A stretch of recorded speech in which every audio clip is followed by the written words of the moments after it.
এবার চৌরঙ্গী বিধানসভায় ভোটের হাওয়া কেমন? হাওয়া তো এখন কিছু বোঝা যাচ্ছে না, তবে হাওয়া তো ক্ষমতাসীন দলের দিকেই হাওয়া। আমরা পরিবর্তন চাইছি, দেখে যাব পরিবর্তন। প্রতি বছরে বামপন্থকে যখন হাঁটাতে পেরেছি, এই দুর্নীতিপরায়ণ সরকারকেও আমরা হাঁটাবো।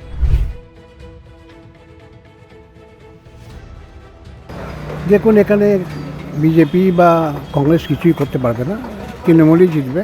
তৃণমূলের প্রার্থীও ভালো। ভোটের হাওয়া কেমন এখানে? হাওয়া ভালো আমাদের এখানে সব সময়।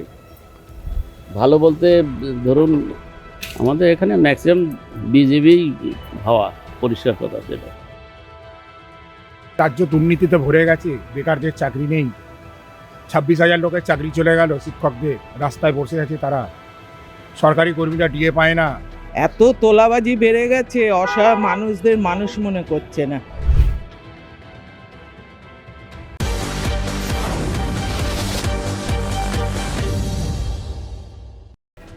ভোটযুদ্ধে বাংলা, আর আজকের আমাদের গন্তব্য চৌরঙ্গী বিধানসভা কেন্দ্র। চৌরঙ্গী বিধানসভা কেন্দ্র উত্তর কলকাতার অন্যতম একটি বিধানসভা কেন্দ্র, যেখানে চতুর্মুখী লড়াইয়ে সামিল প্রার্থীরা। তৃণমূল কংগ্রেস, বিজেপি, কংগ্রেস এবং বামেরা তাদের প্রার্থী দিয়েছেন। তৃণমূল কংগ্রেসের নয়না বন্দ্যোপাধ্যায় প্রার্থী, বিজেপির হচ্ছেন সন্তোষ পাঠক, কংগ্রেসের মানস সরকার এবং বামেদের প্রার্থী হচ্ছেন সঞ্জয় বসু। এই চতুর্মুখী লড়াইয়ে চৌরঙ্গী বিধানসভা কেন্দ্র ঠিক কি বলছেন, সেখানকার বাসিন্দারা কাকে চাইছেন পরবর্তী বিধায়ক হিসেবে, কতটা উন্নতি হয়েছে এই চৌরঙ্গী বিধানসভা কেন্দ্রের গত 5 বছরে, আমরা বাসিন্দাদের সঙ্গে কথা বলবো, জানবো তাদের মুখ থেকেই চৌরঙ্গীর বিষয়ে সমস্ত বিষয়।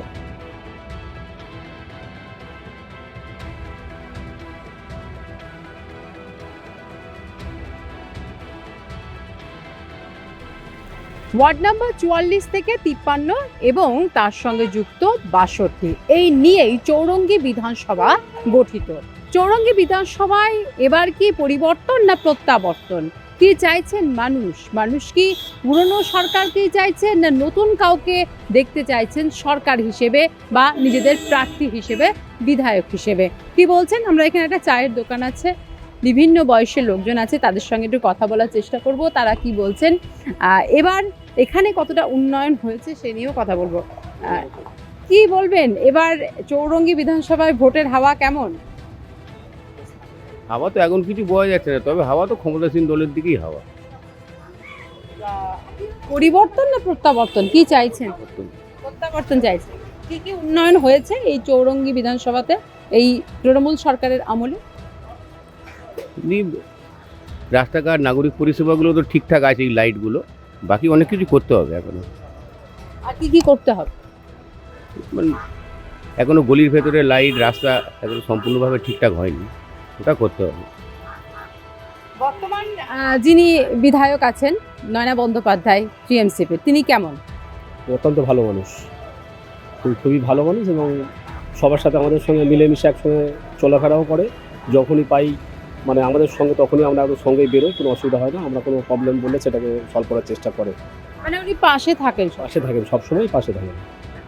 আর এখন যে হাওয়া চলছে, অর্থাৎ পরিবর্তন অনেক ক্ষেত্রেই মানুষ চাইছেন, তো সেক্ষেত্রে চৌরঙ্গী বিধানসভার মানুষ কি পরিবর্তন চাইছেন না প্রত্যাবর্তন? না, প্রত্যাবর্তনই।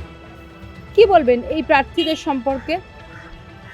দেখুন, নয়না বন্দ্যোপাধ্যায় আমাদের এখানে বহুদিনের বিধায়ক, তিনি অনেক কিছু করেছেন। তারপরে আপনার ধরুন সন্তোষ পাঠক, উনি তো এসছেন এখানে কংগ্রেস থেকে বদল করে তৃণমূলে জয়েন করেছেন, সবে তৃণমূল থেকে কংগ্রেস থেকে বিজেপিতে জয়েন করেছেন।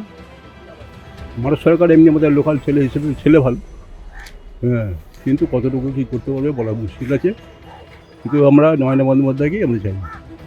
দেখুন, এখানে বিজেপি বা কংগ্রেস কিছুই করতে পারবে না, তৃণমূলই জিতবে। তৃণমূলের প্রার্থীও ভালো। আমরা আরও এখানে যারা আছেন তাদের সঙ্গে কথা বলবো, এখানকার বাসিন্দাদের সঙ্গে কথা বলবো এবং যারা প্রার্থী হয়েছেন এবার, সেই প্রার্থীদের মধ্যে কার পাল্লা ভারী অবশ্যই বোঝা যাবে এখানকার যারা বাসিন্দা তাদের কথা শুনে। আসুন শোনা যাক তাদের কথা, তাদের সঙ্গে কথা বলা যাক।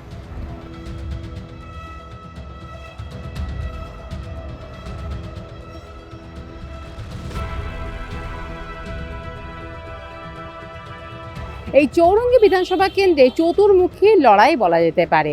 একদিকে যেমন তৃণমূলের প্রার্থী নয়না বন্দ্যোপাধ্যায়, অন্যদিকে বিজেপির প্রার্থী সন্তোষ পাঠক এবং কংগ্রেসের প্রার্থী মানুষ সরকার ও বামেদের প্রার্থী হচ্ছে সঞ্জয় বসু। অর্থাৎ চতুর্মুখী একটা লড়াই। কিন্তু এই লড়াইয়ে কার পাল্লা ভারী, কি বলছেন এখানকার বাসিন্দা যারা, তারা কি বলছেন তাদের সঙ্গে একটু কথা বলবো। এখানে বেশ কয়েকজনকে আমরা পেয়ে গেছে, তাদের সঙ্গে একটু কথা বলবো। ভোটের হাওয়া কেমন এখানে? হাওয়া ভালো আমাদের এখানে সব সময়। ভালো বলতে ধরুন আমাদের এখানে ম্যাক্সিমাম বিজেপি হাওয়া, পরিষ্কার কথা যেটা কিসের হাওয়া? বিজেপির দিকে হাওয়া। মানে প্রত্যাবর্তন না পরিবর্তন, কোনটা চাইছেন? পরিবর্তন তো অবশ্যই চাই। পরিবর্তন চাইছেন। তার মানে তৃণমূলের আমলে কি কি হয়নি, কি বলবেন?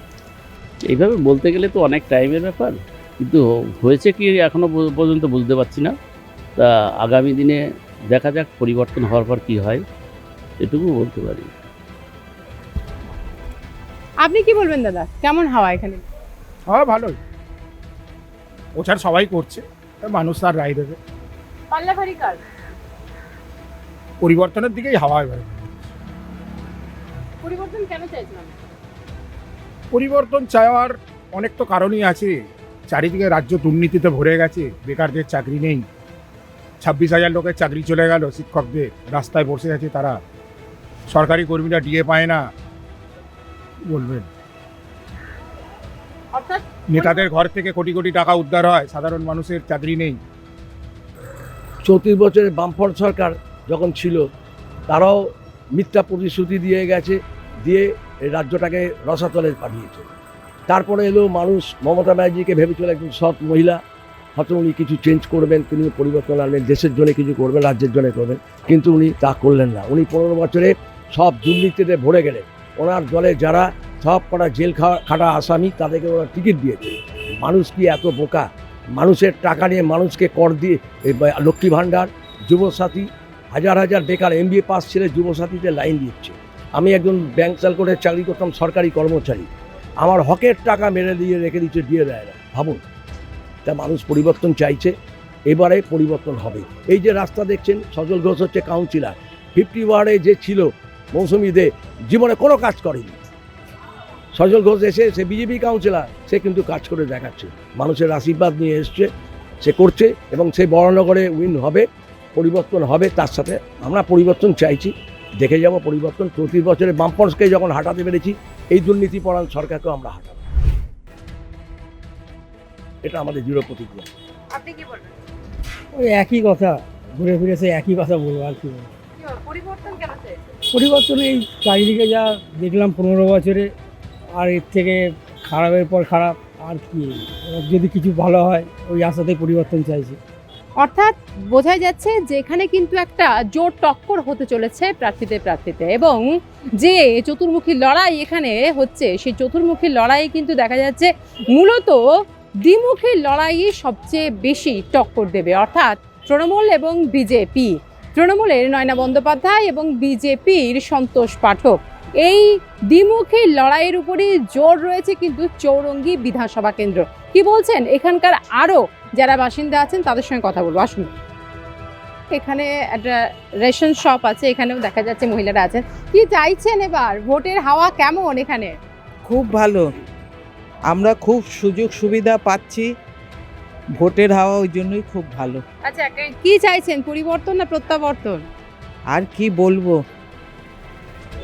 কিছু বলার নেই। পরিবর্তন বলাও ক্ষতি হবে, আবার থাকতে বললেও খুব আনন্দ নেই, সবেই দুঃখ। জায়গায় জায়গায় যা হচ্ছে, তোলাবাজির একবারে ভরপুর হয়ে গেছে।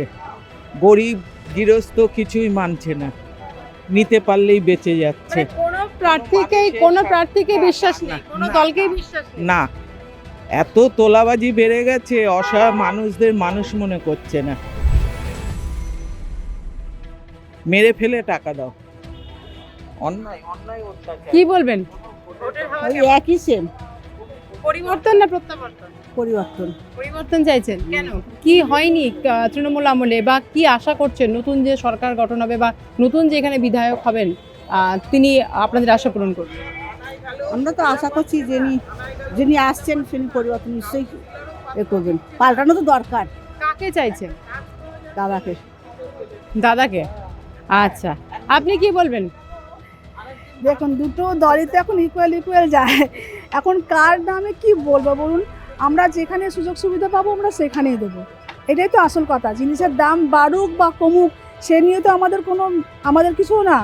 দাম বাড়লেও আমাদেরকে পয়সা খরচা করে কিনতে হবে, দাম কমলেও আমাদের পয়সা খরচা করে কিনতে হবে। যেরকম করে হোক আমাদের দিন চলে গেলেই হলো, এই অবস্থায় আছি। ভরসা রাখছেন কোন দলে? তৃণমূল সরকার, বিজেপি, না বামেরা, না কংগ্রেস? এটা বলতে পারবো না, যার নামে বলবো সে তখন আমাকে যে ধরবে, দরকার নেই। আমার এলাকায় যিনি কাজ করছেন, আমার এলাকাতে সুবিধা পেলেই আমরা খুশি, এইটুকুই।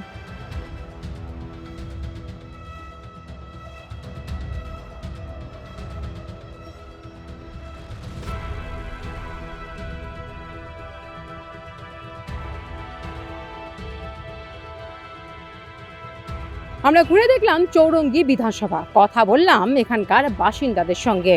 কথা বলে এটা অবশ্যই স্পষ্ট যে একটা জোরালো লড়াই হতে চলেছে এই বিধানসভা কেন্দ্রে।